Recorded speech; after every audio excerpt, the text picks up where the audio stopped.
बिस्मिल्लाहिर्रहमानिर्रहीम। आज हम बात करने वाले हैं ऑब्स्ट्रक्टिव एज़ोस्पर्मिया के बारे में। एक ऐसी कंडीशन कि जिसमें अगर हम सीमेन एनालिसिस कराते हैं या पेशेंट कराते हैं तो उनका स्पर्म काउंट ज़ीरो आता है और वो लोग इस चीज़ को समझ नहीं पाते हैं कि उनको एज़ोस्पर्मिया जो है या नील स्पर्म काउंट जो है या ज़ीरो स्पर्म जो आ रहे हैं वो किन कारणों से आ रहे हैं और उनके अंदर क्या कोज़ है, कौन सा वाला एज़ोस्पर्मिया उनके अंदर है। तो पिछली कई सारी वीडियोस में हमने आपको डिफरेंट टाइप्स के बारे में बताया। आज की इस वीडियो में हम बात करेंगे ऑब्स्ट्रक्शन के बारे में कि ये ऑब्स्ट्रक्टिव एज़ोस्पर्मिया बेसिकली क्या होता है।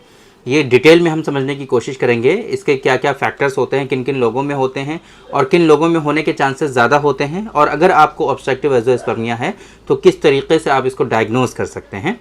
ये सारी चीज़ें आज के इस वीडियो में हम डिटेल में कवर करने की कोशिश करेंगे। मेरे बारे में तो आप जानते ही हैं, मैं हूं डॉक्टर निज़ामुद्दीन कासमी और पिछले 10 सालों से अल्हम्दुलिल्लाह हमारी जो प्रैक्टिस है वो मेल और फीमेल के सेक्सुअल डिसऑर्डर्स और इनफर्टिलिटी पर बेस्ड है। हमारा ये सेंटर है सायरा हेल्थ केयर, बाराबंकी उत्तर प्रदेश में सिचुएटेड है। हमारे यहाँ प्योर हर्बल मेडिसिन के थ्रू क्योरेबल ट्रीटमेंट देने की कोशिश की जाती है। अगर आपको इससे रिलेटेड कुछ इश्यूज़ हैं तो आप अपनी सारी इन्वेस्टिगेशंस और रिपोर्ट के साथ आप हमारे सेंटर पर तशरीफ़ ला सकते हैं, या अगर आप दूर हैं, नहीं आना चाहते हैं, तो हमारी वेबसाइट है www.sairahealthcare.com। इस वेबसाइट पर विजिट करके आप आसानी से अपना अपॉइंटमेंट शेड्यूल कर सकते हैं और आप डायरेक्टली हमसे कंसल्ट कर सकते हैं।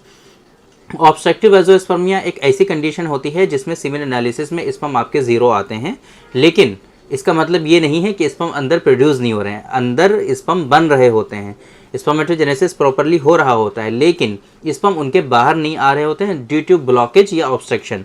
ये किस तरीके का होता है इसको समझने की कोशिश करते हैं। बहुत सारे लोग ऐसे होते हैं कि एक बहुत ही वेल नोन कंडीशन है जिसको वेजेक्टमी के नाम से जानते हैं, जिसको ये जनरली आम लैंग्वेज में ये कहते हैं कि उन्होंने अपना ऑपरेशन करा लिया है ना, उन्होंने जो है नसबंदी करा ली है, इस तरह के वर्ड यूज़ करते हैं। तो ऐसे लोगों में ऑब्स्ट्रक्टिव एज़ोस्पर्मिया होता है। लेकिन बहुत सारे लोग ऐसे हैं कि ये जो वास डिफरेंस होता है, वास डिफरेंस जिसके थ्रू स्पर्म ट्रेवल करके आपके सीमेन में मिलते हैं और मिल करके इजैकुलेट होते हैं सीमेन के साथ में, तो वो जो नली एक तरह से रास्ता है, वो रास्ता बहुत सारे लोगों में पैदाइशी तौर पर डेवलप ही नहीं हो पाता है, वास डिफरेंस होती ही नहीं है। तब ऐसी कंडीशन में भी ऐसे लोगों के अंदर स्पर्मेटोजेनेसिस हो रहा होता है, अंदर स्पर्म प्रोड्यूस हो रहे होते हैं, लेकिन स्पर्म उनके बाहर नहीं आ रहे होते हैं। इसके अलावा बहुत सारे इन्फेक्शंस, बहुत सारे इंजरीज, ट्रामा, है ना, चोट लग गई किसी को, किसी का एक्सीडेंट हो गया या किसी को कोई ऐसा इन्फेक्शन हो गया जिसके नतीजे में पेसुरेशन बहुत ज़्यादा हो गया, पस फॉर्मिंग हो गई और उसके नतीजे में वहाँ पर ब्लॉकेज हो गया, ऐसा भी होता है। या बहुत सारे लोगों में जेनेटिकली क्या होता है, कुछ लोगों में सिस्ट वगैरह डेवलप हो जाती हैं, जैसे आजकल बहुत ज़्यादा हमारे पास पेशेंट आते हैं एपिडिडाइमल सिस्ट के, तो ये इस कंडीशन की वजह से भी बहुत सारे लोगों में ब्लॉकेज हो जाता है।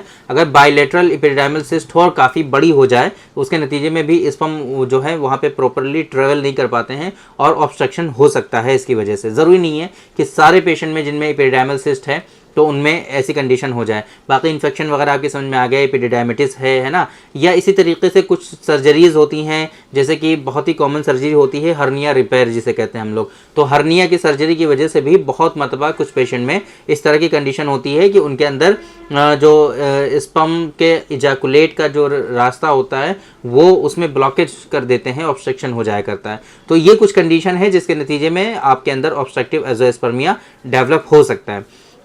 अगर ऑब्स्ट्रक्टिव एज़ोस्पर्मिया है तो मोस्ट ऑफ द केसेस में ये नॉन ट्रीटेबल है, सर्जिकली ही कुछ आप इसका ऑप्शन देख सकते हैं, सर्जिकली ही इसको रिपेयर कर सकते हैं। बाकी मेडिसिन के थ्रू बहुत ज़्यादा इसमें ट्रीटमेंट के चांसेस नहीं हैं। कुछ कंडीशन है जिसमें आपको मेडिसिन हेल्प कर सकती हैं, जैसे कि पहले नंबर पे मैंने आपको एपिडिडाइमिटिस के बारे में बताया, इन्फेक्शंस के बारे में आपको बताया।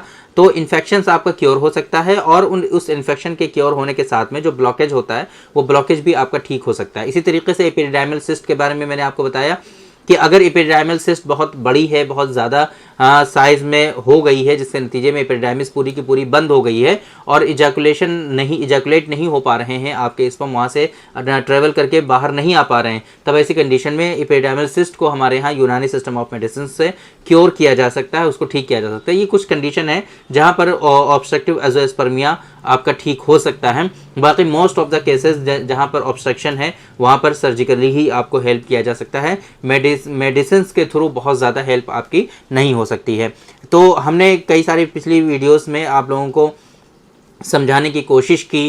एज़ोस्पर्मिया के बारे में कितनी तरह का एज़ोस्पर्मिया होता है वो सब कैटेगरी वाइज हमने आपको बताया है। अब हम आगे आप लोगों को बताएंगे कि सेपरेट वीडियोस में कि हर एक अलग अलग टाइप के बारे में, कि अगर आपको प्री टेस्टिकुलर एज़ोस्पर्मिया है तो क्या ट्रीटमेंट आपको फॉलो करना चाहिए, अगर टेस्टिकुलर एज़ोस्पर्मिया है तो क्या ट्रीटमेंट आपको फॉलो करना चाहिए, और इसी तरीके से पोस्ट टेस्टिकुलर एज़ोस्पर्मिया है तो कौन से मेडिसिन यूज़ कर सकते हैं, अलग अलग कंडीशंस में क्या क्या ट्रीटमेंट हो सकता है। ये डिटेल वीडियोज़ इंशाल्लाह बहुत कल से हम शुरू करेंगे अपने यूट्यूब चैनल पर। बहुत इंपॉर्टेंट वीडियोज़ रहने वाली हैं और आप लोगों को उन वीडियोज़ से काफ़ी ज़्यादा सीखने को मिलेगा इंशाल्लाह।